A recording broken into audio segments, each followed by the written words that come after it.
When we observe stars in the sky, sometimes they're all alone, and sometimes they're in groups such as galaxies or clusters. Sometimes something happens which causes a star to leave its group. Maybe there was some heated drama, or maybe the chaotic dynamics caused it to be ejected.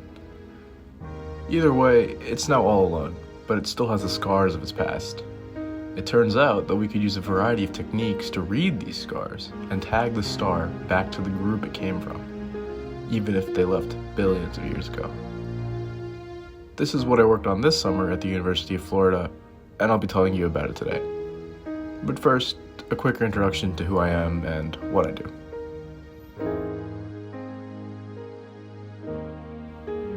My name is Sujay, and I'll be graduating this winter from UT Austin. I'm majoring in astronomy and computational physics, and I'm also in the Elements of Computing certificate program, which is just a fancy way of saying I know Python.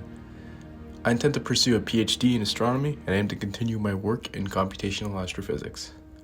This summer, I worked with Dr. Avajit Bandyopadhyay and Dr. Rana Ezzedine in the Astronomy REU program.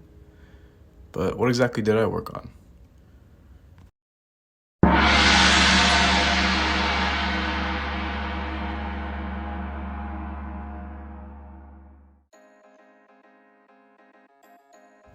So, what are globular clusters?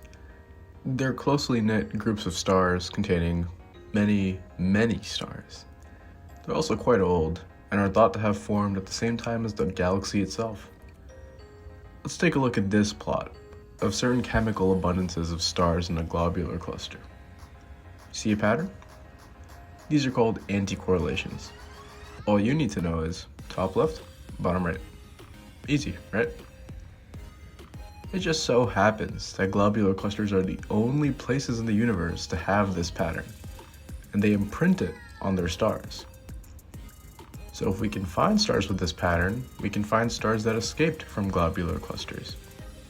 But how do we find which cluster specifically they came from? That's where I come in.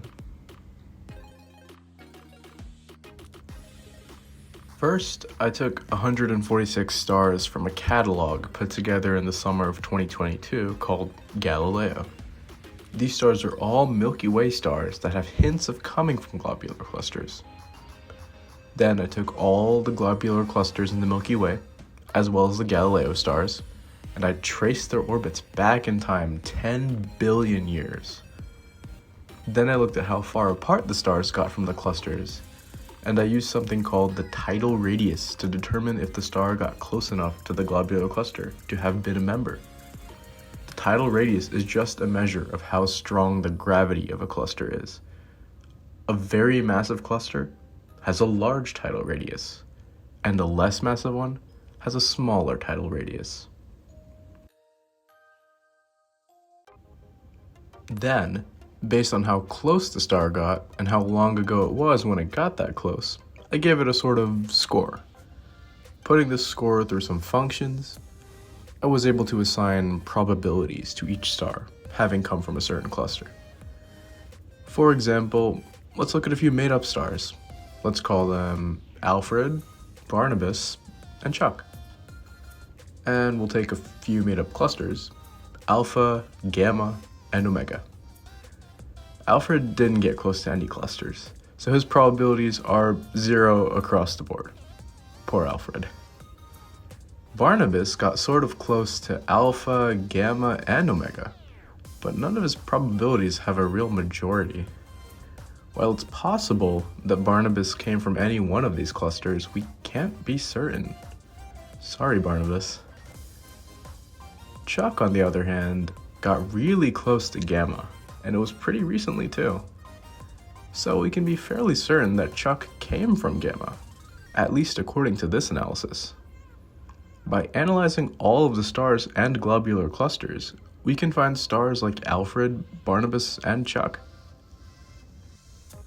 So we were able to successfully find 134 stars that were like Chuck, 2 like Barnabas, and 10 like Alfred. But keep in mind that this is just a first pass. If we wanted to be absolutely sure, we would have to improve the orbit tracing, look at lots of chemicals, and even see where stars fall in their lifetimes, and if that matches with the rest of the cluster. But that's for another time.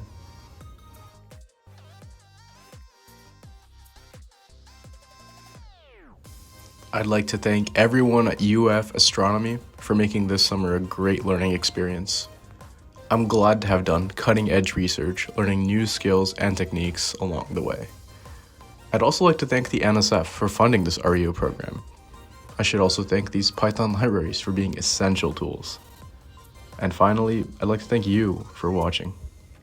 Have a good one, and I'll see you around.